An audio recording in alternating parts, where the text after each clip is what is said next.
Maagang nagising si Leora San Pedro sa maliit na inuupahan niyang kwarto sa may kupang. Hindi ito apartment na pangarap niya noon, kung kailan nursing student pa siya sa Sorsogon at ang tanging iniisip ay paano makakapasa sa duty. Ngayon, ang iniisip niya ay paano hindi manginig ang kamay niya kapag humawak ng mamahaling vase. Walang luho ang kwarto, isang foam, isang electric fan, at isang lumang maleta na parang buong buhay niya. Anak, kaya mo yan.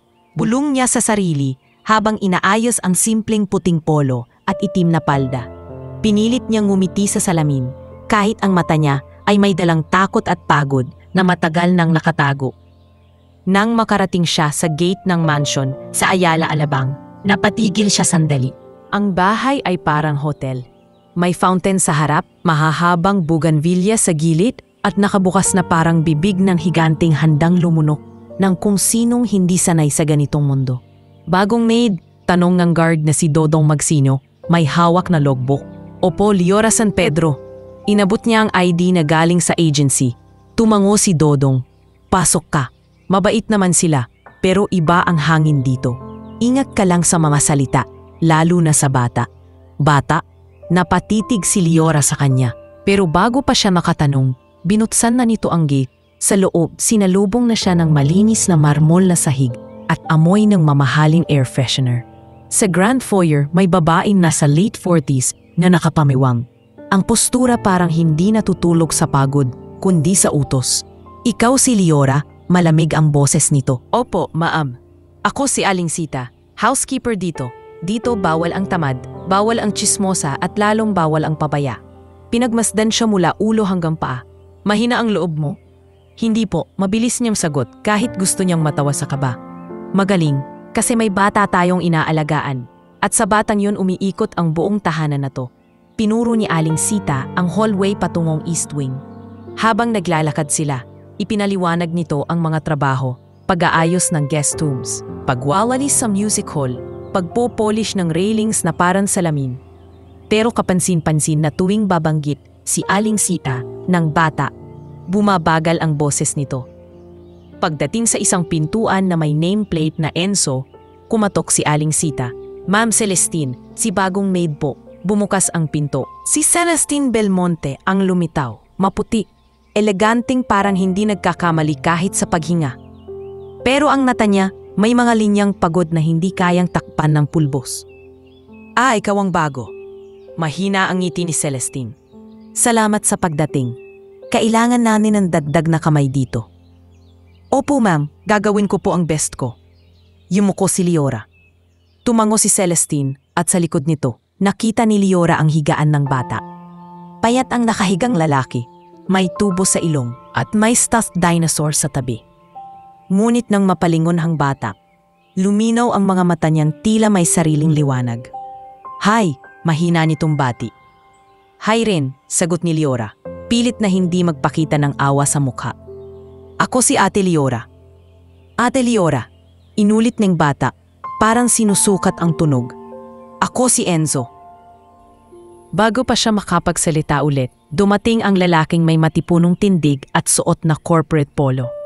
Si Gabriel Belmonte. Hindi siya naninigaw, pero ang presensya niya ay parang utos na rin. Bagong maid? Tanong nito. Opo sir. Kailangan ng anak ko ng katahimikan at maayos na routine. Sundin mo si Aling Sita at si Yaya Puri. Tumango siya sa isang matandang yaya na papasok sa kwarto, may dalang tray ng gamot. Opo sir. Tahimik si Leora pero ramdam niya ang bigat ng salitang anak ko. Parang humihigpit ang dibdib ng lalaking ito tuwing bibigkasin iyon. Paglabas nila sa kwarto, sinalubong si Leora ni Yaya Puri. Kulubot ang mukha pero malambot ang mata. Huwag kang masyadong matakot, bulong ni Yaya Puri habang inaabot ang listahan ng schedule. Si Enzo bata lang. Gusto niyang maramdaman na normal siya kahit hindi na normal ang katawan niya. Malubha po ba talaga? Hindi napigilan ni Leora. Napabuntong hininga si Yaya Puri.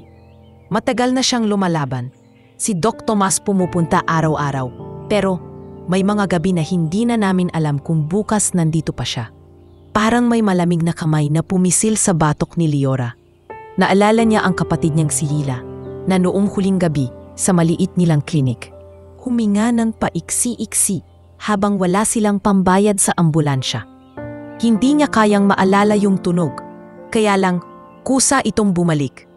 Sa maghapon, sinunod ni Liora ang utos, tahimik na pagpunas ng talikabok, pag-aayos ng laruan ni Enzo, pagdadala ng lugaw sa room kapag oras na.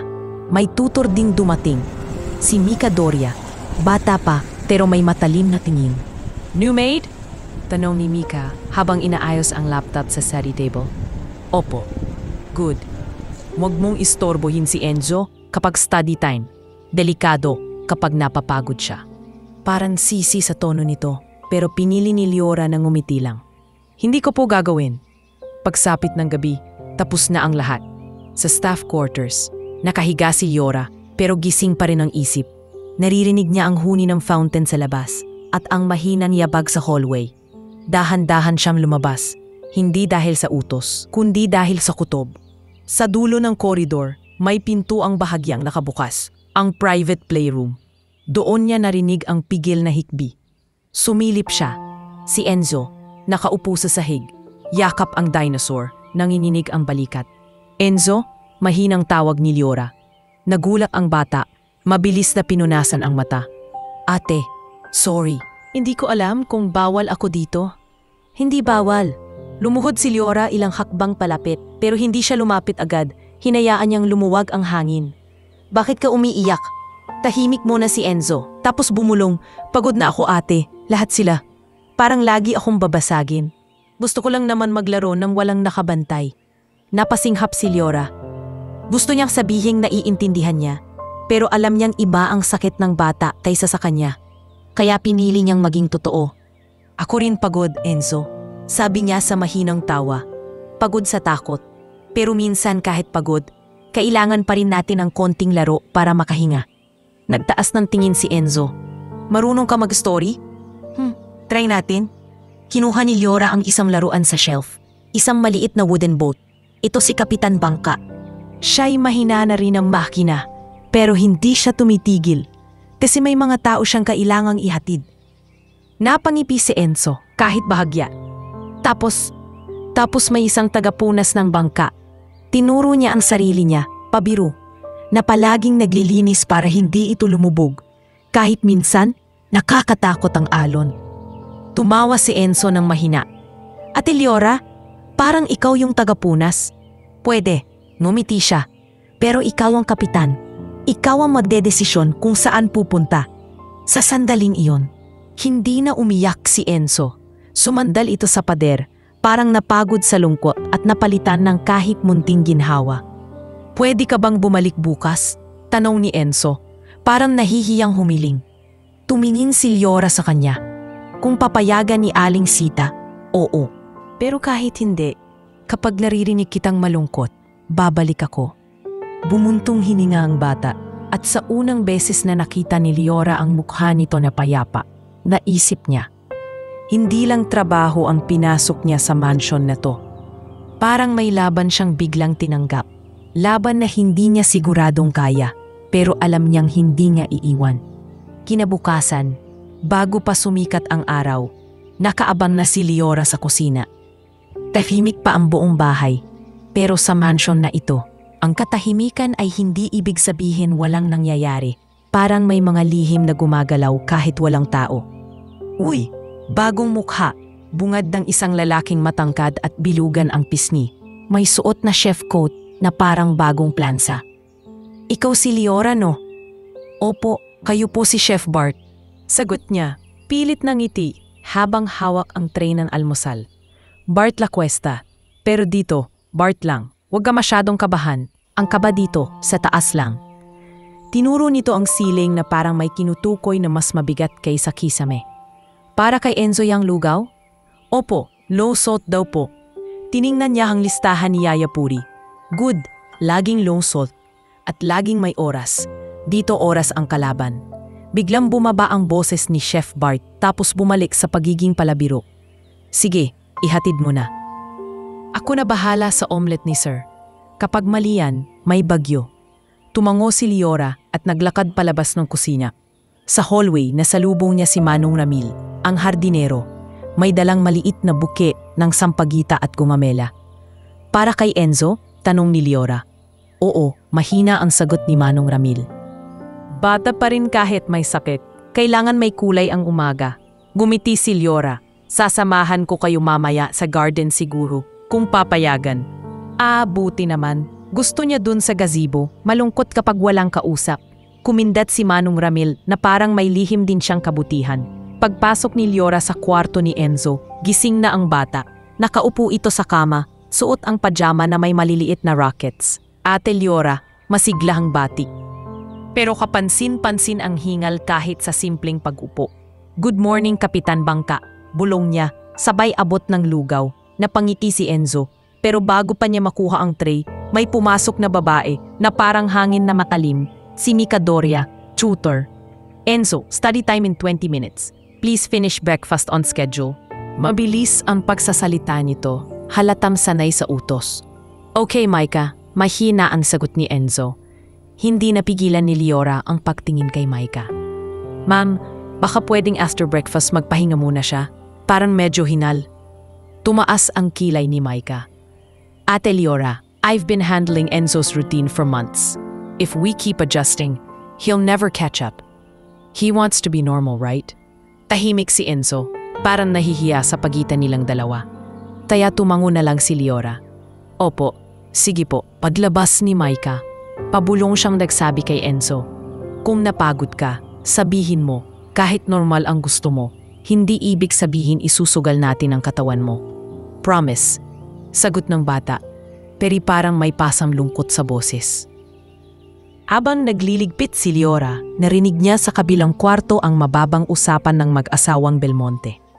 Hindi niya intensyong makinig, pero dahil bukas ang pinto at mahina ang pagitan ng mga dingding, puwesa siyang naging saksi. Gabriel, hindi na sapat ang ECMO trial na nilalakad ni Doc Tomas.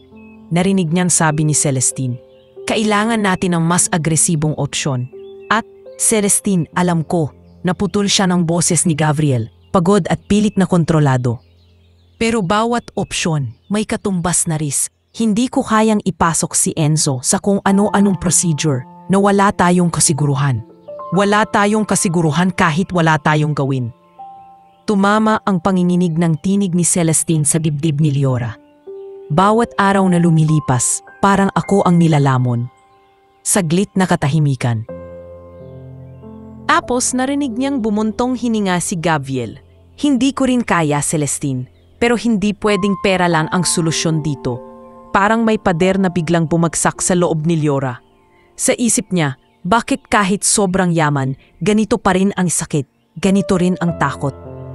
Pagbalik niya sa hallway, biglang bumakas ang main door at pumasok ang isang babae na matapang ang lakad at nakaayos na parang pupunta sa board meeting kahit nasa bahay.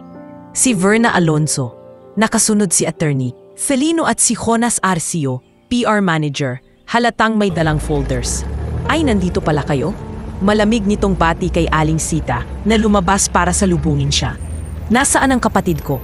Nasa office wing po si Sir, Ma'am Verna, sagot ni Aling Sita, pilit magalang. Tsk, singhal ni Verna. Sabay tingin kay Liora na parang hindi siya tao, kundi kasangkapan. At ikaw? Bagong maid po, ma'am. Liora San Pedro. Isa na namang alaga ni Celestine. Napangiti si Verna pero walang init. Siguraduhin mong hindi mo sinasanay si Enzo sa kaartehan. Hindi siya pwedeng lumaking mahina. Napatigil si Liora. Ma'am, bata po siya at may sakit. Lumamig lalo ang mukha ni Verna. Exactly, may sakit siya dahil kayo-kayo rin ang nagkukonsinti. Tignan mo si Celestine, puro iyak, puro takot. Paano lalakas ang bata kung ganyan? Hindi sumagot si Liora, pero sa likod niya, may mahinang boses na umalingangaw. Tita Verna, si Enzo pala, nakatayo sa pinto, hawak ang dinosaur. Pasensya na po, mahina po ako minsan, pero gusto ko po talagang gumaling. Nagbago sandali ang tindig ni Verna, parang napigilan. Tinapik nito ang balikat ni Enzo ng bahagya. Gusto ko lang ang pinakamabuti para sa iyo, anak. Kaya ayusin mo ang pag-aaral mo para kapag gumaling ka, handa kang bumalik sa mundo. Opo, mahinang sagot ni Enzo. Pag-alis ni Verna patungong office wing, napansin ni Liora na nanginginig ang kamay ng bata. Kahit sinasabi niyang para sa'yo, masakit pa rin, no? Tanong ni Liora. Tumango si Enzo. Parang gusto niya akong maging ibang bata, yung hindi natatakot. Lumuhod si Liora sa harap niya. Hindi ka iba, Enzo. Ikaw ang ikaw. At kahit natatakot ka, lumalaban ka pa rin. Yon ang tapang. Napatitig si Enzo sa kanya tapos dahan-dahang yumakap. Mahina lang ang yakap, pero mabigat ang ibig sabihin. Sa sandaling iyon, ramdam ni Liora na hindi lang siya simpleng maid sa mansyon na ito.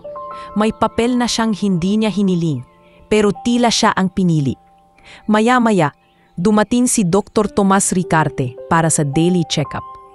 Mabait ang doktor.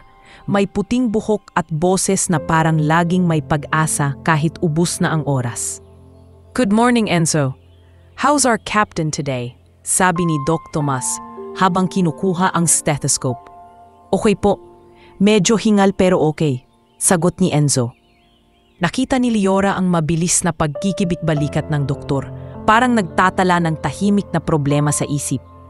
Paglabas ni Doc Tomas sa kwarto, napansin ni Liora na dumiretso ito sa isang lumang storage door malapit sa laundry wing. Wala namang masama roon. Pero nang makita niyang naiwan ang susi sa lock, parang may tumulak sa kanya. Sinara niya sana, pero napasilip siya. Sa loob, halos puro kahon at lumang gamit. Sa isang istante, may nakasalansan na lumang albums at folder. Hindi niya intensyong maghalukay, pero may nakita siyang isang folder na nakalagay ang pangalan ni Enzo.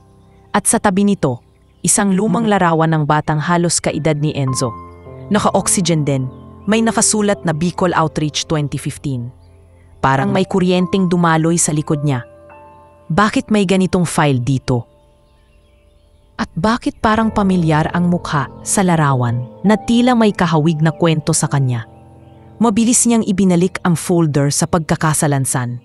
Lumabas siya, sinarado ang pinto, at itinago ang kaba sa dibdib. Hindi pa niya alam kung anong ibig sabihin nang nakita niya. Pero alam niyang may mas malalim pang dahilan kung bakit siya napunta rito. Sa gabi, habang hinahatid niya si Enzo pabalik sa kama matapos ang maikling oras sa garden gazebo kasama si Manong Ramil, mahinang sinabi ng bata, "Ate Liora, salamat ha. Parang mas magaan pag nandito ka." Napangiti si Liora, pero sa loob niya mas mabigat ang mundo. "Ako dapat ang magpasalamat, Enzo, kasi pinapaalala mo sa akin bakit hindi tayo sumusuko." At habang unti-unting namamatay ang ilaw sa kwarto, dalawa ang tibok sa dibdib ni Liora. Ang pag-asang ayaw niyang ipagkait sa bata at ang lihim na nagsisimula ng humila sa kanya papunta sa isang laban na mas malaki kaysa sa alam niya. Sumunod na umaga, parang mas mabigat ang hangin sa mansion. Kahit maaliwalas ang langit, ramdam ni Liora na may paparating na bagyo sa loob ng bawat kwarto. Maaga pa lang ay abala na ang staff. May nag-iimpake ng gamit, may nag-aayos ng wheelchair, at may nag-aalam ng oras ng sasakyan. Dadalhin na si Enzo sa St. Raphael Medical Center sa BGC para sa bagong trial procedure. Sa driveway, nakatayo si Gabriel na parang bato. May hawak na phone at listahan ng doktor. Si Celestine naman ay paulit-ulit na inaayos ang kumot sa ibabaw ng anak. Na para bang kapag perpekto ang pagkakatupi, siguradong gagaling ito. "Enzo, anak, nandito si mommy. Huwag kang matakot, ha?" Mahina niyang sabi. Nanginginig ang boses. Tumingin si Enzo sa kanya at ngumiti kahit halatang pagod. "Hindi po ako natatakot, mommy. Konti lang." Lumapit si Liora para tumulong sa pag-angat ng oxygen tank. Mabilis siyang tinapik ni Yaya Puri sa braso, parang paalala na mag-ingat sa kilos. Sa tabi nila, si Dodong na driver na rin minsan, nagbukas ng pinto ng van. "Ready na po, sir," sabi ni Dodong kay Gabriel. "Traffic sa Skyway pero may naka-standby tayong alternatibo." "Good," sagot ni Gabriel. Saglit siyang lumuhod sa harap ng anak. "Kapag may naramdaman kang kakaiba, sabihin mo agad, huwag mong tiisin para lang maging matapang." "Opo, Daddy." Tinapik ni Enzo ang kamay ng ama. "Ikaw din po, huwag mong tiisin." Napangiti si Gabriel, pero may luha sa mata na pilit niyang nilulunok. Sa biyahe, Si Enzo ay nakasandal sa balikat ni Liora habang hawak ni Celestine ang kabilang kamay. Sa bintana, dumaraan ang mga gusali, parang mabilis na paglipat ng mundo na hindi alam ng bata kung maaabutan pa niya. Ate Liora, bulong ni Enzo. Gusto ko po pag gumaling ako makakita ng dagat. Totoo bang mas malawak yun kaysa dito? Oo, sagot ni Liora. Pinipigilan ang pag-iikot ng lalamunan. Sobrang lawak. At kapag nakita mo, parang lahat kaya mong harapin. Tumango si Enzo. Kaya ko yun, no? Kaya mo. Pero hindi mo kailangang mag-isa. Pagdating sa St. Rafael, sinalubong sila ng amoy ng ospital at liwanag ng lobby na parang walang katapusan. May mga nurses na agad lumapit. Pinangunahan sila sa pediatric wing. Isang nurse na may maaliwalas ng ngiti. Si Nurse Kay Lantican, ang unang kumausap sa kanila. Good morning po. Ako si Nurse Kay. Siya po ba si Enzo Belmonte? Tanong niya. Yumuko para abutin ang level ng bata. Opo, sagot ni Enzo. Medyo mahina ngunit magalang. Nice to meet you, Enzo. Dito, may mga superhero tayo. Pero minsan, ang pinakamatapang ay yung hindi sumusuko kahit pagod na. Kinindatan niya ang bata at kahit sandali, nakitang lumiwanag ang mukha ni Enzo. Habang inaayos ang admission, dumating si Dr. Amira Iniguez, pediatric cardiologist, na diretso ang tindig at diretso rin ang boses. Kasunod niya si Dr. Joven Yao na may dalang chart at halatang kinakabahan sa bigat ng kaso. Mrs. Belmonte, Mr. Belmonte, sabi ni Dr. Amira, we'll do what we can. But I want you to understand the trial procedure carries risk. The goal is to give Enzo a better window, not a guarantee. Doktora, halos pabulong si Celestine. Kahit rehas lang ang bintana na yan, kakapit kami. Tumango si Dr. Amira. That's good. Hope helps, but discipline helps too. Sumingit si Gabriel, kontrolado ang tono. Ano ang kailangan naming ihanda? Emotional strength, sagot ni Dr. Amira nang walang paligoy. And consent. I'll explain the details. Dr. Joven, please prep the vitals baseline. Opo, Doc. Mabilis na sagot ni Dr. Joven. Sabay tango kay Liora na parang humihingi ng pasensya sa lamig ng sitwasyon. Habang dinadala si Enzo sa pre-op room, naiwan si Celestine sa hallway. Hindi siya umiyak sa harap ng anak, pero nang magsara ang pinto, parang may bumitaw sa loob niya. Naglakad siya palayo, hanggang makarating sa maliit na chapel sa dulo ng wing. At doon, hindi sinasadya, sumunod si Liora, dala ang maliit na bag ng bata. Sa chapel, tahimik na lumuhod si Celestine, hawak ang rosaryo. Nangingingid ang balikat niya, hindi na niya napigilan ang luha. Ma'am, mahinang tawag ni Liora. Hindi alam kung dapat ba siyang lumapit. Nagpunas ng mata si Celestine. Pasensya ka na kung nakita mo. Hindi ako ganito dati. Napatawa siya ng mapait. Dati, ako yung babae na kaya lahat. Pero pag anak mo ang nakahiga, parang wala ka ng alam. Lumapit si Liora at dahan-dahang umupo sa likod niya. May pagitan pa rin ng respeto. Normal po yan, ma'am. Kahit sino po, manghihina pag mahal nila ang lumalaban. Bumaling si Celestine sa kanya. Namumula ang mata. Sa totoo lang, naiinggit ako sa iyo minsan. Ha? Nabigla si Liora. Kung paano ka kausapin ni Enzo, parang may liwanag ka na hindi ko na kayang ibigay ngayon. Ako yung nanay, pero sa takot ko, minsan ako yung unang sumusuko. Umiyak ulit si Celestine. Ayokong maramdaman niya na ako ang takot. Napayuko si Liora. Ma'am, hindi po sumusuko ang nanay na araw-araw lumalaban sa tabi ng anak niya. Hindi lang po laging nakikita. Saglit silang nanahimik. Sa katahimikang iyon, may tunog ng sapatos na matalim ang hakbang. Paglingon ni Liora, si Verna ang pumasok. May kasamang foreign-looking man na nakakot at may dalang folder. Si Mr. Halder Winthrop. Oh, here you are, sabi ni Verna kay Celestine, na parang walang pakundangan sa luha. I just spoke to a consultant. We can fly Enzo out. Singapore or the US. Better facilities, better chances. Napatayo si Celestine. Verna, nayan mo pa talaga. Nayon dapat, putol ni Verna. We don't have time for trial procedures. Gabriel is too cautious. I'm not. Lumabas ang galit sa mata ni Celestine. At ano naman kapalit mo? Nanlisik si Verna. Don't twist this. I'm doing this for the child. Pero nakita ni Leora ang mabilis na sulyap ni Verna sa folder na may nakasulat na insurance and trust terms. May ibang habol. Ramdam niya yon sa paraan ng paghigpit ng panga ni Verna. Let Gabriel decide, malamig na sabi ni Celestine, sabay talikod. Fine, but if we lose him because of waiting, don't blame me. Lumabas si Verna na parang may iniwang usok. Pagkatapos noon, mas lalong bumigat ang dibdib ni Leora. Bumalik siya sa nurse's station para magtanong kung ano pa ang kailangan. Doon niya nadatnan si Nurse Kay na nag-aayos ng meds. Nurse Kay, mahina niyang sabi, nangingiming lumapit. Yes, Leora? Ngumikit ang nurse. May alam po ako na hindi ko alam kung may halaga. Huminga siya ng malalim. Sa probinsya po namin may teknik na ginagamit yung mga old healer para sa batang madalas kapusin. Hindi po siya milagro, pero minsan nakakatulong sa paghinga at pagkalma. Natutunan ko po noon kay Mang Isko Natividad, manghihilot sa amin. Sumeryoso si Nurse Kay pero hindi nang husga. Alternative comfort technique? Opo, hindi ko naman po ipipilit. Natatakot lang po akong baka. May pagkakataon na kahit maliit na tulong, kailangan. Tumango si Nurse Kay.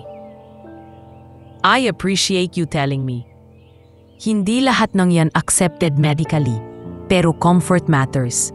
If it's safe and not interfering, we can at least inform Doc Amira when the moment calls for it. Nang marinig iyon, parang may maliit na piraso ng pato na nabunot sa dibdib ni Leora. Hindi siya pinagtawanan. Hindi siya itinaboy. Sa malayo, nakita niyang binubuksan na ng mga nurse ang pinto ng pre-op. Hudyat na oras na. Sumilip siya at nakita si Enzo na nakahiga, handang isalam sa procedure. Pero nakatingin sa kanya na parang naghahanap ng pamilyar na mukha. Kumaway si Leora, pilit ang ngiti kahit nanginginig ang tuhod. At sa loob-loob niya, isang dasal lang ang paulit-ulit. Bigyan pa sana ng kaunting oras ang batang ito para umabot sa dagat na pinapangarap niya. Hindi napansin ni Leora kung ilang oras siyang nakaupo sa malamig na upuan sa tapat ng pre-op doors. Minsan tinitingnan niya ang relo. Minsan, pinipikit niya ang mata para hindi marinig ang tunog ng sariling paghinga. Sa ospital, iba ang takbo ng oras. Hindi siya dumadaloy, kundi parang unti-unting bumabagsak. Lumabas si Nurse Kay makalipas ang halos 2 oras. May mask pa sa leeg at bahagyang pawis sa noo. Agad tumayo si Celestine at Gabriel. Si Leora sumunod pero nanatiling nasa likod. Nurse, kumusta po? Nanginginig ang boses ni Celestine. Huminga ng malalim si Nurse Kay bago sumagot. Natapos na po ang procedure, ma'am. Pero na-stress po ang puso niya. Dinala na po siya sa ICU for close monitoring. Parang may bumangga sa dibdib ni Celestine. ICU? Bakit? Anong nangyari? May arrhythmia po during the last step. Naagapan pero gusto ni Doc Amira na zero risk na tayo ngayon. Tumingin si Nurse Kay kay Gabriel. Sir, pinapapirma po kayo ng additional consent for possible emergency assist. Tumamo si Gabriel pero halatang nanikip ang panga. Sige, asan ang papeles? Habang inahabot ni Nurse Kay ang folder, napansin ni Leora ang naninginig na kamay ng lalaki. Ibang klase ang takot kapag milyonaryo ka, pero wala kang mabili na dagdag na oras para sa anak mo. Ilang minuto lang, dinala na sila sa ICU waiting area. Sarado ang mga pinto. May bintanang salamin na parang panonood ng mundo na hindi mo mahawakan. Sa loob, nakita ni Leora si Enzo sa kama. Maraming nakakabit na tubo. At may mga monitor na naglilibot ng tunog na parang sirena ng dahan-dahang pagkalunod. Nasa loob si Dr. Amira at si Dr. Hoben, mabilis ang kilos. Si ICU Head Nurse Rhea Balagtas naman, diretso ang tingin sa bawat staff na parang walang puwang ang mali. Vitals unstable, narinig ni Leora sa intercom. Keep him sedated, prepare for possible ECMO extension if needed. Bumaling si Celestine kay Gabriel. Halo ang luha at galit. Sinabi mo bang gusto mong maging maingat? Ganito ba yon ngayon? Celine, wag dito. Pilit na mahinahon si Gabriel. Pero maririnig sa boses ang pagputok ng pagod. Ginawa natin lahat ng tama. Ginawa natin lahat ng kaya mo, putok ni Celestine. Pero kung mas maaga tayong nagdesisyon, kung hindi mo pinafinggan si Verna, wala kang karapatang isisi sa akin to. Umawala ang boses ni Gabriel. Ako ang araw-araw na gumigising sa takot na mawawala siya. Ako ang... Naputol ang sigawan nang biglang bumukas ang elevator. Dumating si Verna, kasama si Ate Felino at Jonas. Parang nasa eksena siya ng pelikula, pero ang mukha niya, puro kontrol. Kumusta ang bata? Tanong niya, halatang hindi niya alam kung paano lumambot. Anong kumusta? Halos lumipad ang luha ni Celestine. Dinala sa ICU, Verna. Di ba yan ang gusto mong iwasan? Kung nakinip kayo sa akin, malamang nasa ibang ospital na siya ngayon. Mas maayos ang care. Diretso tingin ni Verna kay Gabriel. Pero ikaw, laging nagpapakahiro ng sarili mong paraan. Nanlisik si Gabriel. Hindi mo alam ang sinasabi mo. Alam ko, mariing sagot ni Verna. Alam ko na ilang beses mong tinanggihan ang transplant slot noon dahil gusto mong maghintay ng mas stable deal. Alam ko na kung hindi mo pinilit na i-hold ang slot, baka mas maaga siyang na-transplant. Nanlaki ang mata ni Celestine. Hold ang slot? Ano yung sinasabi mo? Hindi sumagot agad si Gabriel. Parang tumigil ang paligid at sa katahimikan, mas malakas ang beep sa ICU. Lumapit si Verna, binaba ang boses pero patalim pa rin. Huwag ka magpanggap, Gav. Ako ang nakipag-usap sa foundation at sa donor network. May slot na nun, pero may kondisyon na dapat secured ang trust at insurance. Sabi mo, huwag muna dahil baka magulo ang paglipat ng shares habang naka-ICU si Enzo. Tumingin siya kay Celestine. Ang totoo, negosyo muna bago buhay. Parang sinaksak si Celestine ng isang katotohanan na hindi niya inasahan. Dahan-dahan siyang umatras. Nanginginig ang labi. Gabriel, totoo ba? Napayuko si Gabriel, halatang nilulon ang sariling hiya. Celine, hindi ganong kasimple. May risk sa transplant nun. At oo, may pressure sa kumpanya. Pero hindi dahil negosyo lang. Gusto kong siguraduhin na kung gagawin natin, buo ang suporta. Hindi yung sabak agad sa wala. Pero sinabotahe mo ang oras. Mahina pero matalim ang sagot ni Celestine.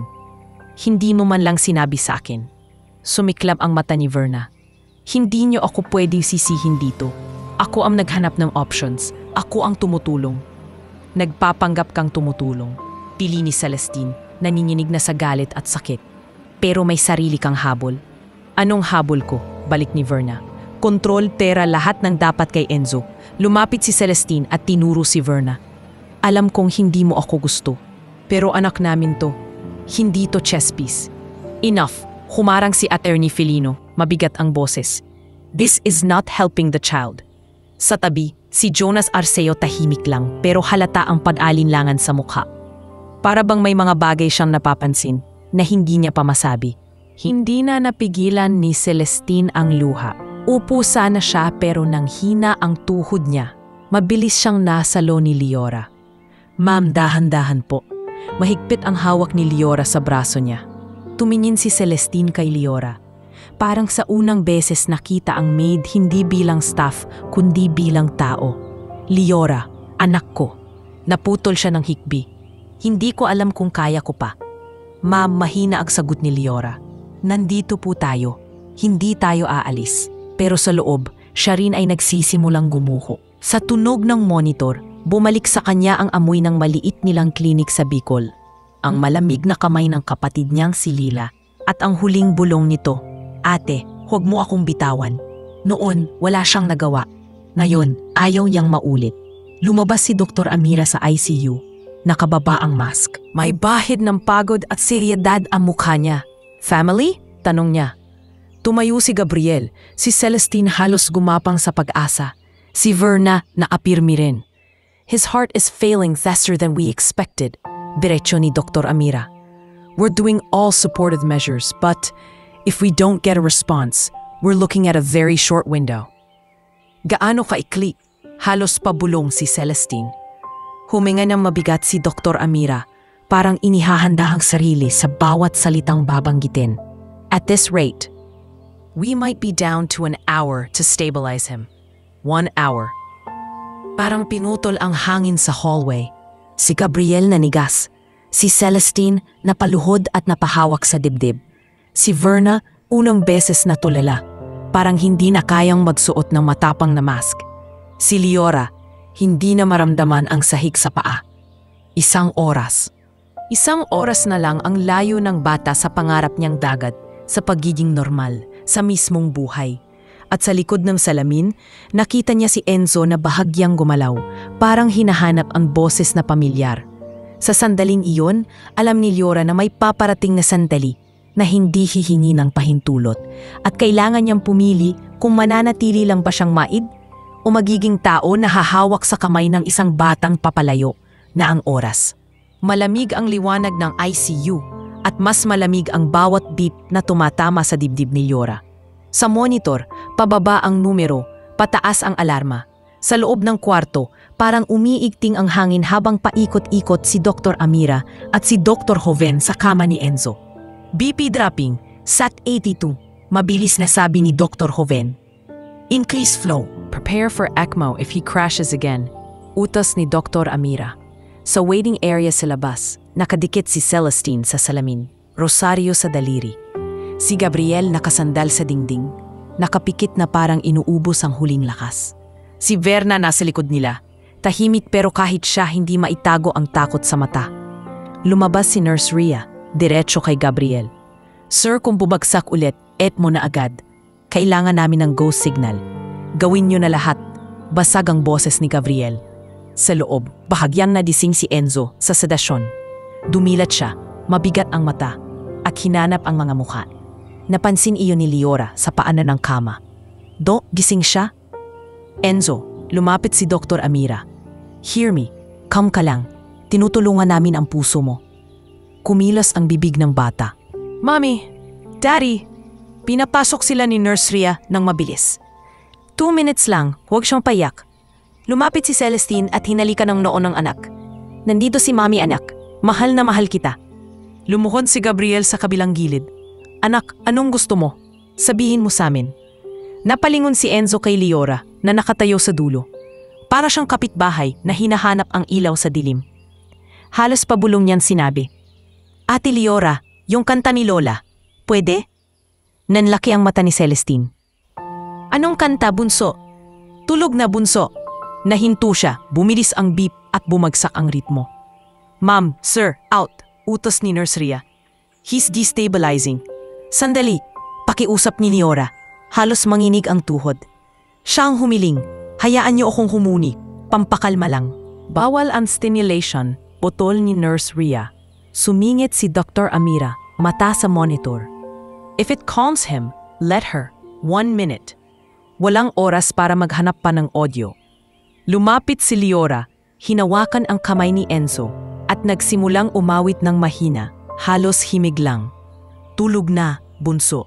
Tumahimik na ang mundo. Kasabay ng himig, banayad niyang tinapik ang dibdib ng bata sa mabagal na ritmo, gaya ng itinuro noon ni Mang Isko sa probinsya, hindi gamot, kundi gabay sa paghinga.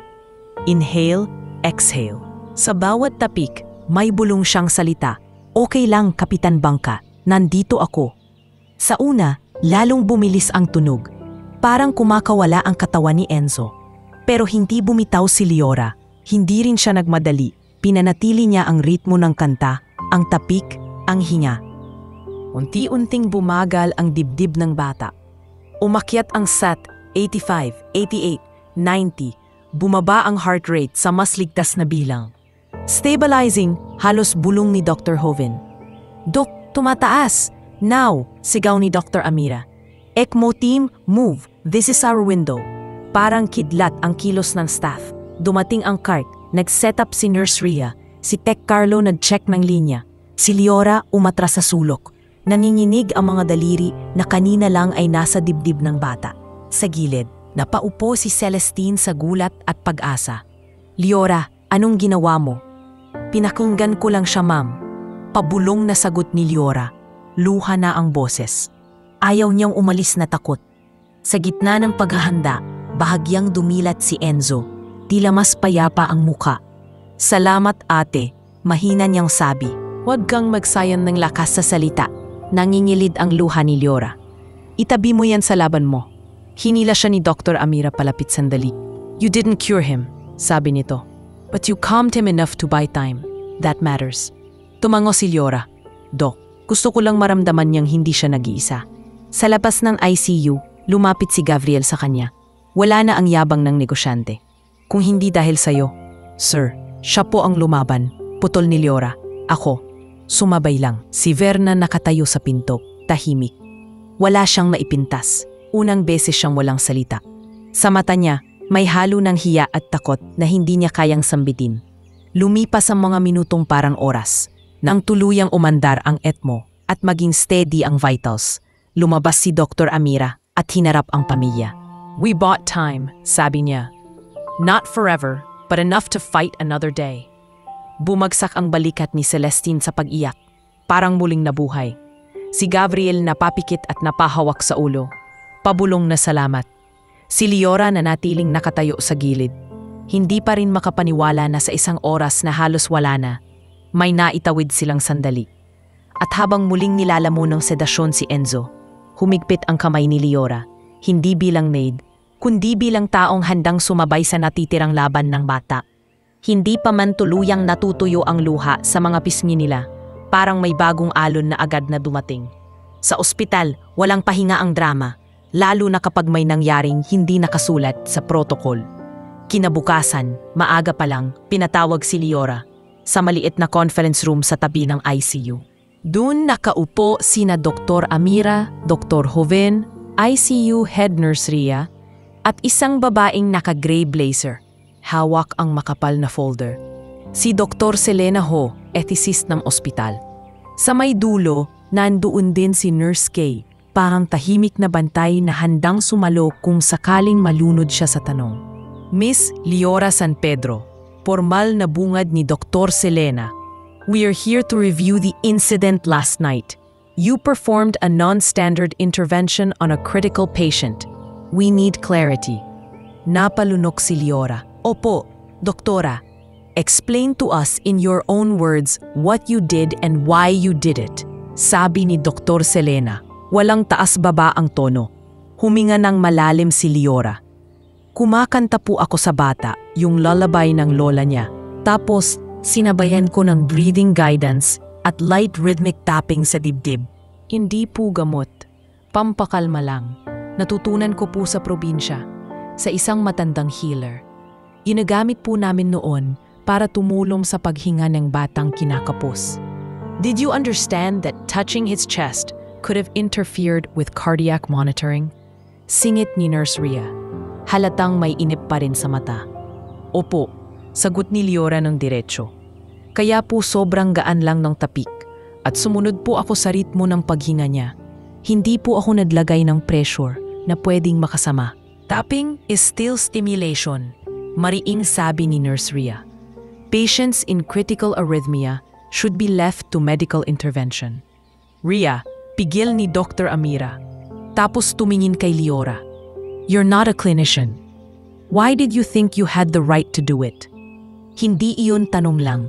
Parang hukom na nag-aantay ng maling salita. Pinisil ni Liora ang palad niya sa ilalim ng mesa. Dok, mahina pero buo ang boses niya. Isang oras na lang po sabi niyo. Wala na po siyang ibang hinihingi, kundi marinig yung kanta. Nakita ko po sa mata niya na takot siya. Natakot din po ako, pero mas natakot po ako na mamamatay siya na mag-isa at kinakain ng takot. Sandaling natahimik ang room. Si Dr. Joven, tila gustong magsalita pero hindi makasingit. Miss San Pedro, ulit ni Dr. Selena mas banayad na. Are you aware you could have been stopped and removed from the ICU? Opo, sagot ni Liora. Pero hindi po ako pumasok para suwagin ang doktor.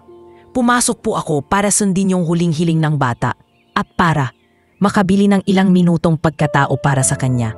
Napabuntong hininga si doktor. Selena at tiningnan ang timeline ng vitals. Your technique coincided with decreased oxygen demand and stabilization that allowed ECMO initiation. Tumango siya ng bahagya. We can't call it a medical cure, but it may count as comfort intervention. Exactly. Sabat ni Nurse Kay sa wakas, pinapahintulutan ng tingin ni Dr. Selena. I was there. She did not interfere. She soothed him. His breathing calmed and that window mattered. Si Nurse Rhea nakakunot noo pa rin. But we need boundaries. Today it helped. Tomorrow, someone might copy her and harm a child. Tumango si Leora agad.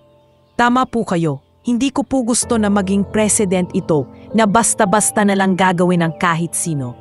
Kung may mali po akong nadawa, handa po akong tanggapin. Noted, sabi ni Doktor. Selena sabay sara ng folder.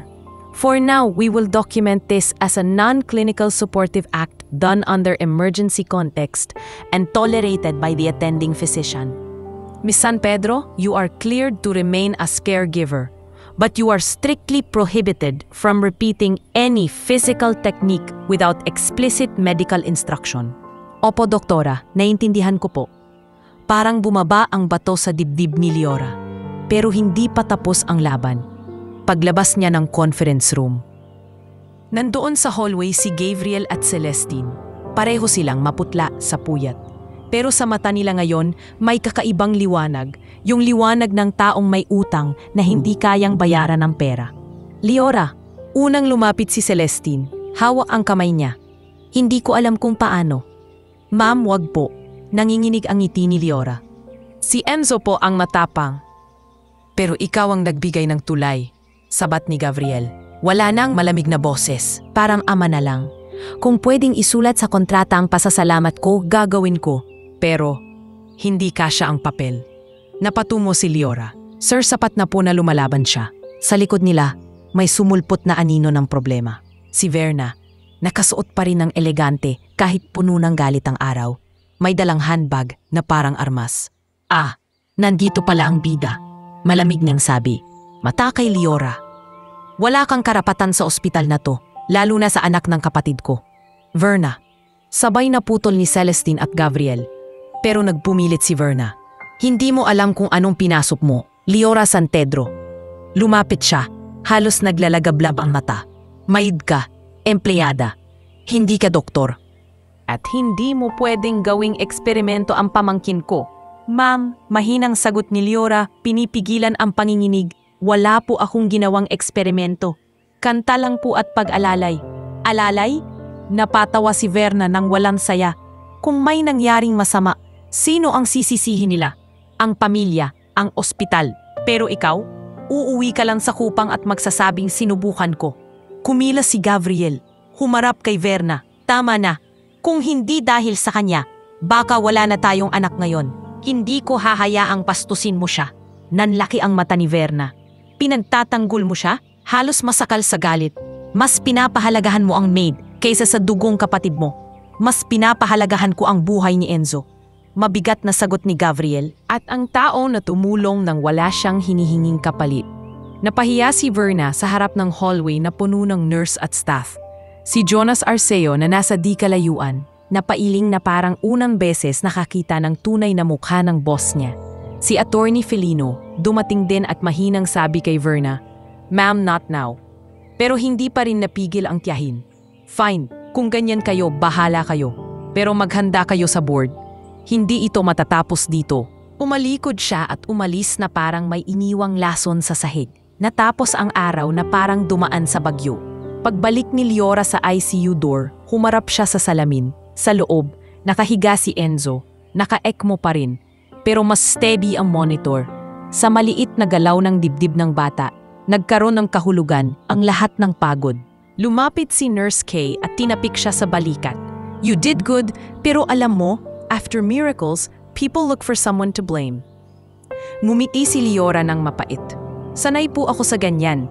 Sa probinsya, kapag may nangyaring mabuti, may magsasabing swerte lang. Kapag may masama, may hahatol. Just don't carry it alone, sabi ni Nurse Kay. Hindi sumagot si Leora. Tahimik lang siyang pumango, saka muling itinupi ang sarili niyang tapang.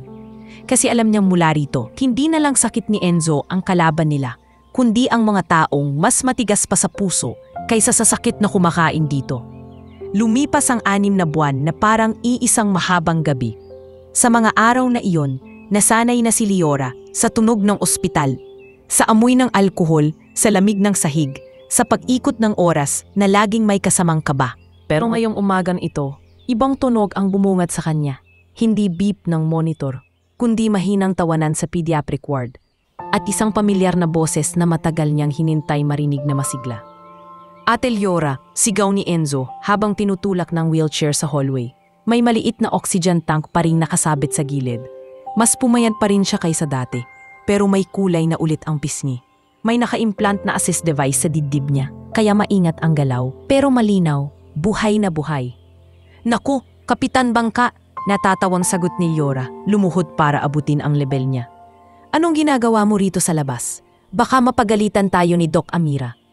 Inayagan ako, taas noong sagot ni Enzo, parang may medalya. Sabi ni PT Olan, kailangan ko raw maglakad-lakad kahit konti, para lumakas. Sa likod niya, nandun si PT Olan Reyes, may dalang maliit na chart at naka-sneakers na parang laging ready tumakbo para sa pasyente. Tama si Enzo, sabi nito kay Leora. We're rebuilding stamina one step at a time. Lumabas din si Dr. Amira mula sa consultation room. Hawak ang bagong set ng labs. Vitals are more stable now, diretsong sabi niya. But let's not romanticize it. The assist device buys time. The transplant is still the goal. Tumango si Gabriel at Celestine na nasa tabi ni Enzo. Sa kalahating taon na iyon, parang naputol ang dating porma ng mag-asawa. Wala na ang corporate aura ni Gabriel at wala na ring takip na elegance si Celestine. Parang natira ang totoo. Magulang na tinamaan ng apoy at piniling hindi umatras. Doc, pakiusap ni Celestine. Anong timeline natin? Can be months. Can be a year. Sagot ni Dr. Amira. Depends on donor match. We keep him healthy and ready. Home care helps. Home care. Uuwi na tayo? Napatingin si Enzo kay Leora. Gulat na masaya. Oo anak, ngumiti si Gabriel. Sinubukang gawing normal ang tono. Sa mansion ka ulit titira, pero may rules, may med schedule, at may exercises. May garden? Mabilis na tanong ni Enzo. May garden, sabay tawa ni Celestine, kahit nangingilid ang luha. At may gazebo na nandun pa rin. Napangiti si Leora. Hindi niya inakalang darating muli ang araw na maririnig niya ang salitang uuwi na hindi takot ang kasunod. Bago sila umalis, dumating si Miss Gilda Pamonag, HR head ng Belmonte Foundation. May dalang envelope. Lumapit siya kay Leora na halatang maingat sa tono. Leora, sabi niya, pinatawag ka ni Sir Gabriel mamaya sa lounge. May pag-uusapan daw kayo. Kinabahan si Leora. May kung anong nagigising na takot sa dibdib niya tuwing may pag-uusapan. Pero nang pumasok siya sa lounge, hindi galit o warning ang bumungad, kundi si Gabriel na nakaupo sa sofa, hawak ang 2 tasa ng kape. Kasama rin si Aling Sita, halatang pinapakalma ang sarili pero nangingiti na rin. Umupo ka, sabi ni Gabriel. Hindi ito meeting sa trabaho, usapan nating tao. Umupo si Leora sa gilid. Opo, sir. Huminga ng malalim si Gabriel, parang pumipili ng tamang salita. Alam ko ang pinanggalingan mo, Leora. Nakita ko sa file mo. Nursing scholar ka dati. Huminto ka dahil nagkasakit ang tatay mo. At may kapatid kang nawala. Nanikip ang lalamunan ni Leora. Hindi niya alam kung paano tumugon, kaya tumangulang siya. Gusto kong bumawi, pagpapatuloy ni Gabriel. Hindi yung parang utang lang, kundi dahil nakikita ko kung sino ka. Kung papayag ka, sasagutin ng foundation ang pagbalik mo sa nursing. Working scholar, flexible schedule, lahat. Napatigil si Leora. Sir, bakit po? Napatingin si Gabriel kay Aling Sita, tapos bumalik kay Leora. Dahil nakita ko, ya ang tapang hindi nasusukat sa titulo o pera. At dahil gusto kong may lumalaban para sa mga batang gaya ni Enzo, kahit sa susunod na panahon. Anak, sabat ni Aling Sita, mahina ngunit buo. Matagal na kitang minamasdan. Hindi ka pabigat dito. Parte ka na ng bahay. Biglang uminit ang mata ni Leora. Sir, ma'am, hindi ko po alam kung karapat-dapat ako. What si? Karapat-dapat ka sa pagkakataon. Madiing sabi ni Gabriel. At kung ayaw mo dahil utang na loob, huwag mong isipin yon. Isipin mo ito bilang pagbukas ng pinto na matagal mo nang pinuntahan. Hindi na napigilan ni Leora ang luha. Opo sir, pangarap ko po yon. Pinanghahawakan ko pa rin. Good, ngumiti si Gabriel unang ngiting walang bigat. We'll arrange it. Pag-uwi nila sa mansion kinabukasan, sinalubong sila ng staff na parang may bagong pista. Si Chef Bart nagluto ng low-salt arroz caldo na may hugis star na karot. Si Manong Ramil naglagay ng bagong paso ng sampagita sa tabi ng gazebo. Si Yaya Puri halos maiyak habang inaayos ang kwarto ni Enzo, na ngayon may medical bed, maliit na oxygen corner at calendar ng gamot. Welcome home, baby, bulong ni Celestine habang tinutulungan si Enzo humiga. Mami, sabi ng bata, nakangiti, amoy bahay na ulit. Sa isang gilid, nakatitig si Leora sa eksena, parang pelikulang matagal nang ipinagdasal. Pero kahit may liwanag, may anino pa ring nag-aabang. Sa kabilang wing ng mansion, sa office room na dati puro painting at awards, may tahimik na pagpupulong. Naroon si Verna, kausap ang isang accountant at si Mr. Halder Winthrop sa video call. Nakabukas ang laptop, may graphs ng kumpanya. 6 months na siyang halos wala sa board. Malamig na sabi ni Verna. We can push the vote for interim control. The shareholders want stability. Your brother will return once the child stabilizes, paalala ng accountant. By then, too late, singhal ni Verna. We just need leverage. Sa hallway, hindi sinasadyang napadaan si Jonas Arceo. May hawak na coffee tray. Narinig niya ang huling linya. Huminto siya, nagkunwaring may tinatawagan habang tahimik na binubuksan ng recorder sa phone. Hindi iyon ang unang beses na may narinig siyang kakaiba kay Verna. Ngunit ngayon, sa bigat ng nangyari kay Enzo, hindi na niya kayang maging neutral. Pagbalik niya sa PR office sa bahay, dinilaan niya ang labi, inayos ang folder ng mga email, at sinimulang ipunin ang piraso ng katotohanang matagal na niyang iniwasan. Isang screenshot ng diverted funds, isang voicemail tungkol sa holding transplant slot, isang recorded line na we need leverage. Sa labas ng office wing, naroon si Leora, kasama si Enzo sa wheelchair sa garden. Tahimik ang hapon. May hangin na may dalang amoy ng lupa at bulaklak. Ate Leora, sabi ni Enzo, nakatingin sa langit. Alam mo ba, kahit hindi pa ako okay, natutuwa ako kasi parang may future ulit. Ngumiti si Leora, pinisil ang kamay niya. Meron Enzo, dahan-dahan lang, pero meron. At habang lumulubog ang araw sa ibabaw ng mansion, 2 laban ang sabay na nagsisimula. Ang laban ni Enzo para sa bagong puso at ang laban ni Leora at ng pamilyang Belmonte. Laban sa mga lihim na gustong pumaluktot muli sa pag-asa nila. Unang araw ni Leora sa universidad, matapos ang matagal na paghinto, parang bagong gising sa sariling buhay. 5:00 pa lang ng umaga, nasa kitchen na siya ng mansion. Nagtitimpla ng kape, habang nakasilip sa calendar ng duty at klase na nakadikit sa ref. May kulay berde ang mga araw na may lecture, pula ang araw na may hospital shift, at may nakabilog na maliliit na oras para kay Enzo. Breathing exercises, garden walk, story time. Para bang ginuhit niya ang buong mundo niya sa papel para siguradong walang malalaglag. Anak, huwag kang magpuyat masyado. Paalala ni Aling Sita habang nag-aabot ng baon na pandesal at itlog.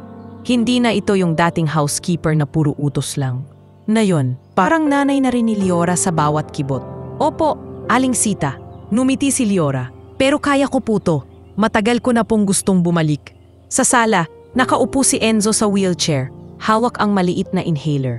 May sticker na Brave Captain sa gilid ng oxygen tank niya, regalo ni Chef Bite.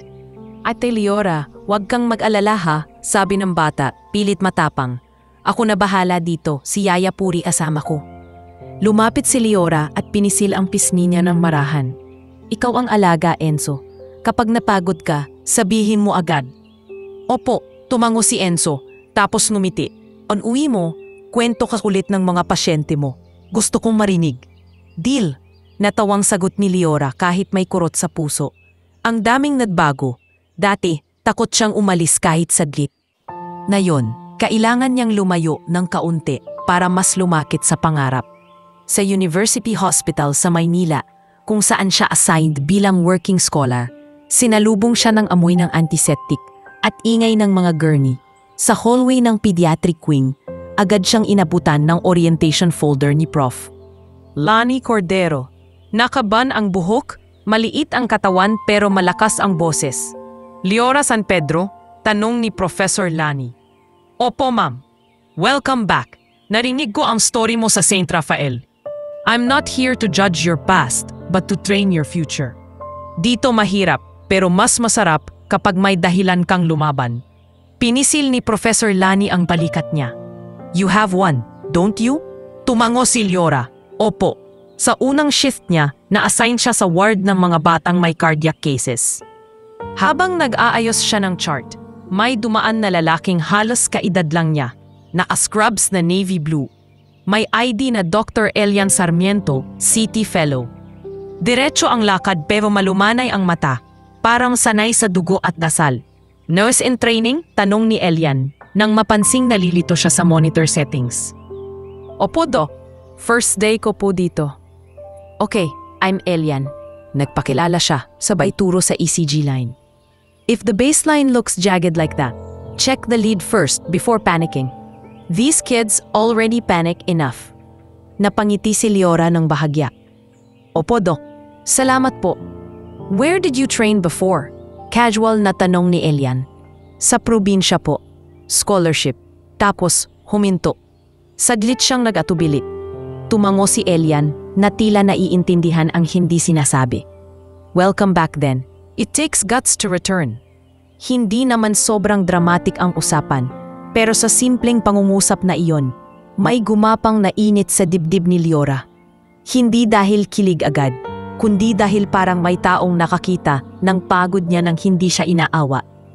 Pagkatapos ng shift, may chat notification si Liora mula kay Miss Ilda. May charity gala raw ang Belmonte Foundation sa Macapo, Shangri-La sa weekend.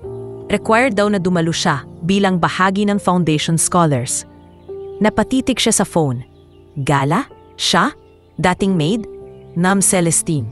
Maingat niyan sabi kinadabihan habang tinutulungan si Enzo sa nebulizer. May gala po sa Sabado. Sabi ni Miss Gilda, kailangan ko raw umattend. Nagulat si Celestine, tapos ngumiti. Kailangan mo talagang pumunta.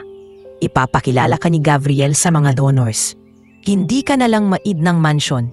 Scholar ka nga ng foundation. Pero, baka po awkward. Natawa si Liora ng mahina. Awkward lang sa umpisa. Singit ni Chef Bart na dumaan sa sala dala ang tray ng low-salt cookies. Pag tumagal, ikaw na yung dahilan ng mga speech niya. Practice ka na ng ngiti, Hija. Natawa si Liora. Pati si Enzo na pangiti habang hawak ang dinosaur. Pagdating ng Sabado, halos hindi niya makilala ang sarili sa salamin. Simpleng teal na dress, buhok na maayos, at hawak na clutch na hinirampa ni Yaya Puri. Sa ballroom, kumikislap ang mga ilaw at suot ng mga tao ang mga ngiting sanay sa kamera.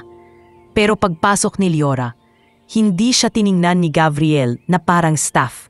Tiningnan siya na parang parte ng kwento nila. Everyone, sabi ni Gabriel sa mikropono nang magsimula ang programa. Today isn't just about donations. It's about people who show up when time runs out. Lumiyon siya kay Liora na nakaupo sa front row. This young woman saved my son's chance, not by magic but by heart. She reminded our family that dignity is also medicine. May bulungan sa paligid. May ibang napaluha. Si host Vince Mabilog nag-comment pa ng a story worth supporting. Naramdaman ni Liora ang pamumula ng pisngi. Gusto niyang lumubog sa sahig, pero sabay nito parang tumayo ang gulugod niya.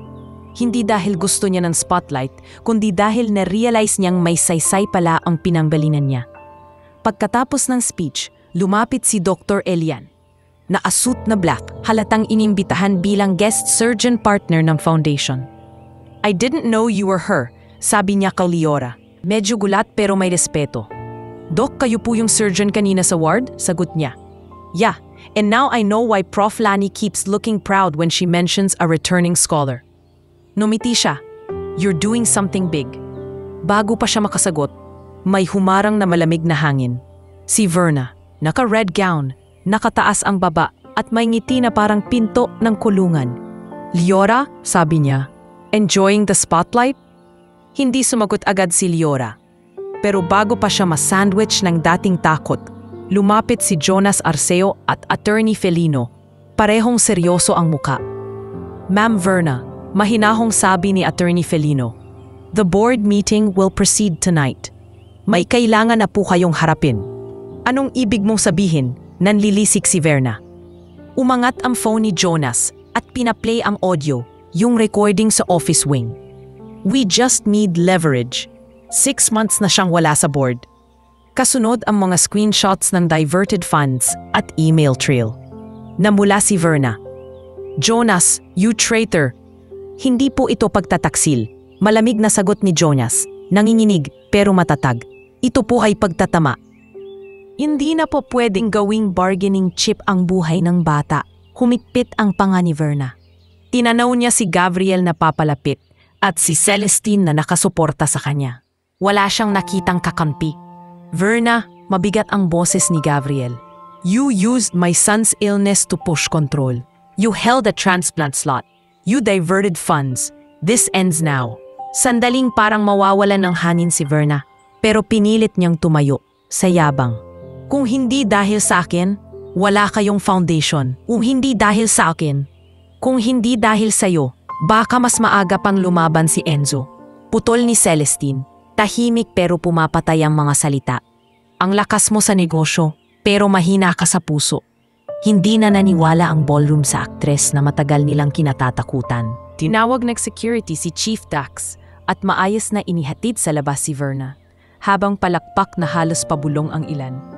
Naiwan si Liora sa gitna ng ilaw, hingal, nanginginig, pero hindi na sa takot. Sa isang gabi nakita niyang pwedeng magbago ang kapalaran, hindi sa biglaan himala, kundi sa sunod-sunod na katapangang piliin ang tama. Lumapit si Dr. Elian sa tabi niya. Mahina ang boses. You okay? Tumingin si Liora sa kanya, nagpakawala ng hininga. Opo, Doc. Parang ngayon lang po talaga ako huminga ng maluwag. Ngumiti si Elian. Good. Don't stop. The kids in your ward need that version of you. At sa malayo, nakita ni Liora si Enzo sa VIP table. Naka-formal polo. Hawak ang dinosaur na may bowtie. Tumataas ang kamay na parang ipinagmamalaki siya. Sa gabing iyon, hindi lang kontrabida ang nalantad, pati ang bagong direksyon ng buhay niya. 1 taon ang lumipas na parang 2 buhay ang pinagkasya sa iisang kalendaryo. Sa pagitan ng mga araw na may komplikasyon at mga gabing tahimik lang ang paghinga ni Enzo, natutunan ng pamilya Belmonte at ni Liora ang bagong normal.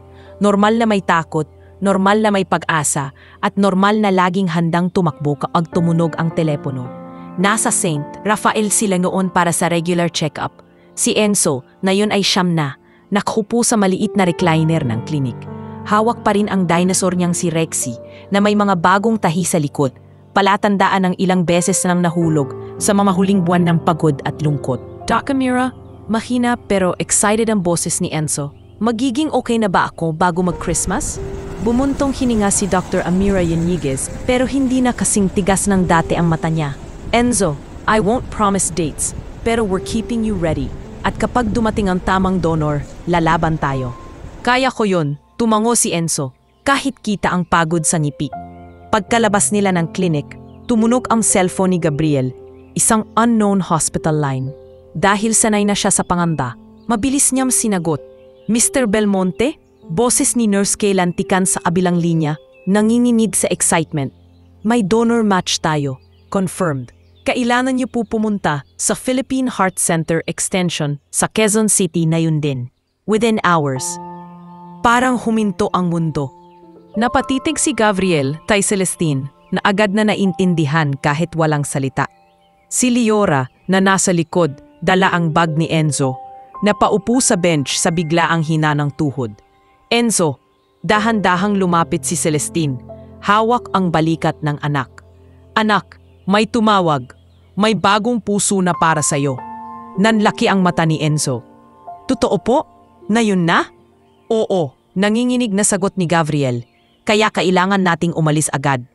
Hindi umiyak si Enzo. Sa halip, dahan-dahan niyang kinuha ang kamay ni Liora. Ate, eto na no. Eto na, bulong ni Liora. Pilit na matatag kahit nangingilid ang luha. Yung dagat, malapit na. Sa biyahe papuntang QC, mabigat ang katahimikan. Si Dodong Magsino ang nagmamaneho, tahimik pero panay tingin sa rearview mirror na parang gusto ring umiyak. Si PT Olan Reyes naka-standby sa phone para sa post-op plan. Si Dr. Elian Sarmiento naman, Dumiretso na sa heart center galing duty nang marinig ang balita mula kay Dr. Amira. Pagdating sa Philippine Heart Center Extension, sinalubong sila ng mabilis na kilos ng staff. May gurney na nakaabang, may forms na agad lumipad sa mesa. Si Enzo inihiga sa pre-op at bago isara ang pinto, humarap siya sa pamilya. Mommy, Daddy, hingal na hingal pero malinaw ang mata. Huwag po kayong umiyak. Gusto ko po maging matapang para sa inyo. Lumapit si Gabriel at hinalikan ang noo niya. Ikaw ang dahilan kung bakit kami natutong maging matapang. Si Celestine naman ay yumakap ng mahigpit pero maingat sa mga tubo. Mahal na mahal kita, bunso. Balik ka sa amin. Sumulyat si Enzo kay Liora. Ate, pakanta po yung lalabay mamaya. Paggising ko. Napangiti si Liora sa luha. Oo, paggising mo, tatapusin natin yung kwento ni Kapitan Bangka. Pagkasara ng pinto, tumahimik ang hallway. Parang dinaanan ng hangin ang lahat ng kulay. Sa recovery room waiting area, magkatabi umupo sina Liora at Celestine. Sa unang beses mula nang magkakilala sila, walang uniform, walang titulo, babae lang silang parehong may hawak na takot. Hinawakan ni Celestine ang rosaryo, pero nanginginig ang daliri. Liora, mahina niyang sabi parang ayaw marinig ng Diyos ang panghihina niya. Kung sakaling, wag po nating tapusin yung pangungusap na yun. Pakiusap ni Liora, sabay hawak sa kamay niya. Nandito po tayo hanggang dulo, at lalabas siya dito. Napatingin si Celestine sa kanya, mata sa mata.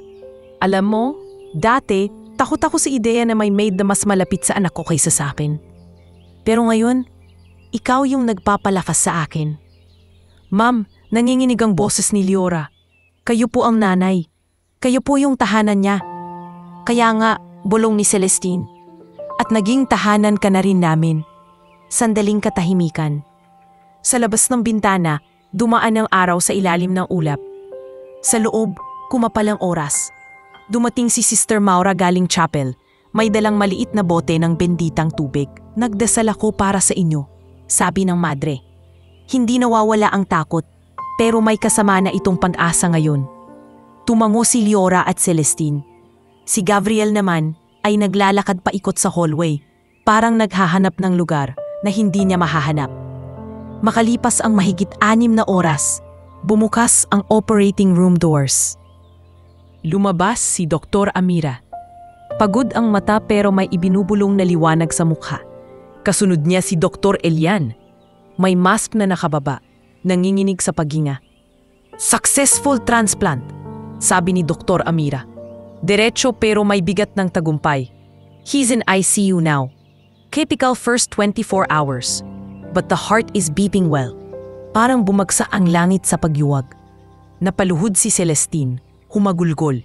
Si Gabriel, unang beses umiyak ng walang pagtatago. At sa pagkakataong iyon, wala na siyang pakialam kung sino ang makakita.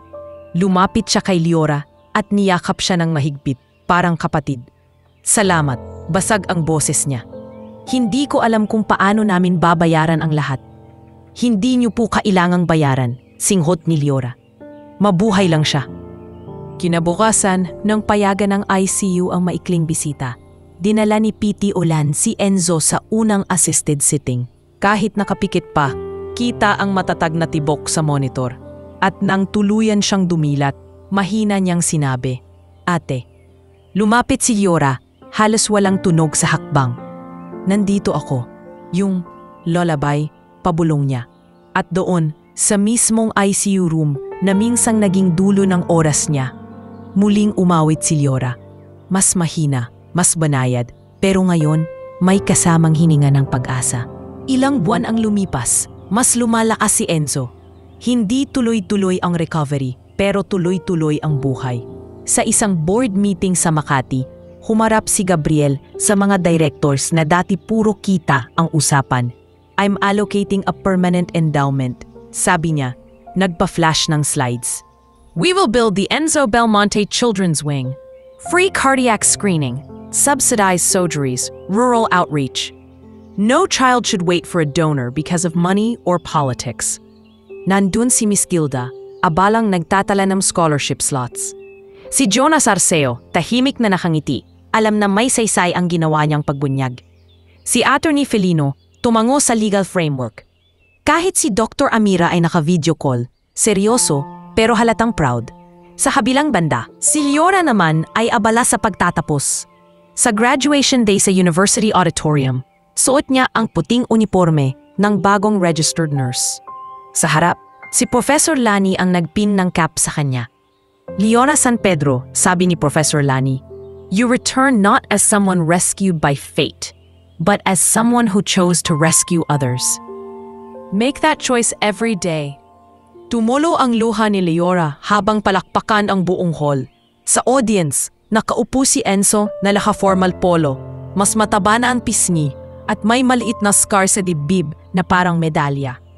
Katabi niya sina Gabriel at Celestine, hawak ang tarpaulin na may nakasulat, "Our brave Captain Nurse Liora." Si Aling Sita at Yaya Puri nasa likod, umiiyak ng hindi marunong magtago. Si Chef Bart nag-thumbs up pa habang si Manong Ramil ay may dalang maliit na bouquet ng sampagita gaya ng dati. Pagkatapos ng seremonya, lumapit si Enzo kay Liora, dahan-dahang yumakap. "Ate, nurse ka na. Pwede ka na ring maghatid ng mga kapitan." Napatawa si Liora sa luha. "Oo, Enzo. At ikaw, captain ka na ulit ng buhay mo." At sa araw na iyon, hindi na sila nakatayo sa tabi ng oras na nauubos. Nakatayo na sila sa tabi ng buhay na muling lumalawak, papunta sa dagat sa mga bata pang maliligtas at sa isang kinabukasan sabay nilang pinili. 3 taon ang lumipas mula nang unang isuot ni Liora San Pedro ang puting cap sa graduation stage. Kung dati, ang mundo niya ay umiikot sa pagkunas ng alikabok at pagbilang ng oras ng gamot ni Enzo, na yun ay umiikot ito sa pagbilang ng tibok ng maraming batang halos kapusin sa pag-asa. Nasa pediatric cardiac ward na siya ng Enzo Belmonte Children's Wing. Sa St. Rafael, isang wing na hindi na lang pangalan sa pader, kundi buhay na gumagalaw sa bawat kwarto. "Supervisor Liora, may bagong admit po sa bed 6, sabi ng batang nurse trainee na si Rafi Quiros, malaki ang mata at halakang gusto pang patunayan ang sarili." "Salamat, Rafi. I-brief mo muna si Nurse Kay, tapos sundan kita." Sagot ni Liora, kalmado pero mabilis ang kilos. Si Nurse Kay Lantikan, na dati guide lang sa hallway, ngayon ay senior nurse na rin sa wing at matalik na kaibigan niya sa duty. Sa bed 6, may batang lalaki, si Jiro Malvar, si Medong Katos, nakahiga, maputla ang labi. Yakap ang lumang stuffed dog. Nasa gilid ang nanay niya, si Marites Malvar, halos durog na sa pagod at kaba. "Man Marites," mahinang sabi ni Liora, habang yumuyuko sa level nila. "Ako si Nurse Liora. Tayo po ang magtutulungan para kay Jiro." "Hindi ko na alam gagawin ko," hikbi ng babae. "Wala kaming pera, tapos sabo nila malubharaw." Hinawakan ni Liora ang kamay niya. "Kaya nga po may wing na ito, para hang pera hindi maging dahilan para mawalan ng oras ang bata." Sa tabi, mumiti si Rafi na parang nakikita ang isang klase ng nurse na pinapangarap niya maging. Si Nurse Kay naman ay tahimik na tumango. Alam niyang bawat salitang iyon ay may pinanggalingang sugat. Sa gitna ng trabaho, may nag-text kay Liora mula sa admin. Si Miss Gilda Pamunag. "Outreach mission tomorrow, Sorsogon. 5 a.m. flight. Dr. Elian confirmed. Enzo wants to join." Napahinga si Liora ng malalim. Sorsogon, Bicol. Ang salitang iyon ay parang lumang pinto na muling bumubukas. Kinabukasan, sa Ninoy Aquino International Airport, may maliit na grupo na naka-uniform ng foundation. Sina Liora, Dr. Elian Sarmiento, Nurse K, at 2 bagong volunteer doctors, si Dr. Pia Montemayor at Dr. Niels De Vera. Si Barangay Captain Sabel Pangan ng host municipality ay naka-video call na. Inaayos ang venue sa covered court. At sa tabi ni Liora, may batang naka-blue hoodie. May backpack na puno ng snacks at notebook. Si Enzo Belmonte, 9 na, mas matangkad at mas maaliwalas ang mukha. May maliit na scar pa rin sa dibdib pero hindi na ito sugat. Palatandaan na lang ng panalong laban. Ate Liora, excited niyang sabi, "First time ko sa eroplano na hindi ako may sakit, ha?" Natawa si Liora. "Oo. At first time mong pupunta sa probinsya para tumulong, hindi para gamutin." Parang superhero mission, bulong ni Enzo, sabay ayos ng backpack. Sa kabilang banda, dumating sina Gabriel at Celestine para maghatid. Mas simple na silang manamit ngayon. Wala nang suit na parang armor, wala nang alahas na masakit sa mata. Pero may ginhawa sa mga mukha nilang matagal ding huminga ng may takot. Enzo, anak, sabi ni Gabriel, kung mapagod ka, sabihin mo agad kay Piti Olan o kay Ate Liora. Opo, Daddy, tumango si Enzo. Pero kaya ko to, kasi dati, ako yung tinutulungan. Ngayon ako naman. Napapikit si Celestine at niyakap ang anak. Ang laki-laki na ng puso mo, bunso. Baka mas malaki pa sa bago mong puso. Paglapag nila sa Sorsogon at pagdating sa bayan ng San Isidro, sinalubong sila ng araw na malambot ang init at hangin na may amoy dagat. Sa covered court, nakapila ang mga magulang at bata. May mga tarpaulin na free cardiac screening Belmonte Foundation. Sa gilid, nandoon si Canilo. Mas tumanda niya, puti na ang buhok. Pero pareho pa rin ang titig na tahimik na nagbibigay lakas. Liora, ngumiti si Canilo nang makita siya. Nakabalik ka rin. Opo, Canilo. Hindi niya napigilan ang pagngiti. Hindi po ako mararating dito kung wala kayo noon. Hindi ako ang dahilan. Mahinang sagot ng pari. Ikaw ang pumili ng landas. Ngayon, ingnan mo, puno ng bunga.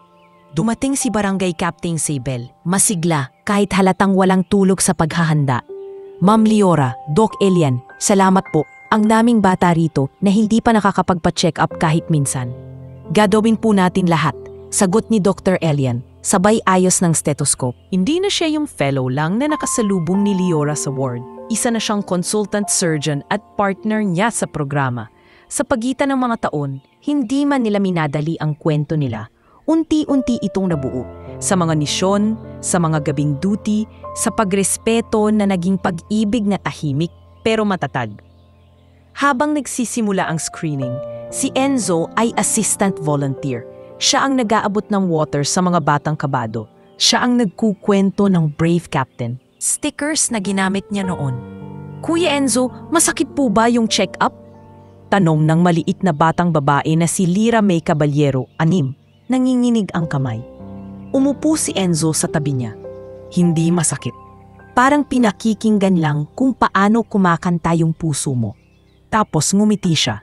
Alam mo, dati yung puso ko mahina, pero tinulungan ako. Kaya ikaw din, tutulungan namin. Sa kabilang table, pinakinggan ni Liora ang dibdib ng isang batang lalaki, si Pido San Juan, at napansin ang murmur. Mga ganitong sandali, parang bumabalik sa kanya yung isang oras na lang noon. Pero ngayon, hindi na siya helpless. May wing na sila. May team, may plano. Pagtapos ng maghapong screening, dinala ni Captain Sabel ang grupo sa baybayin.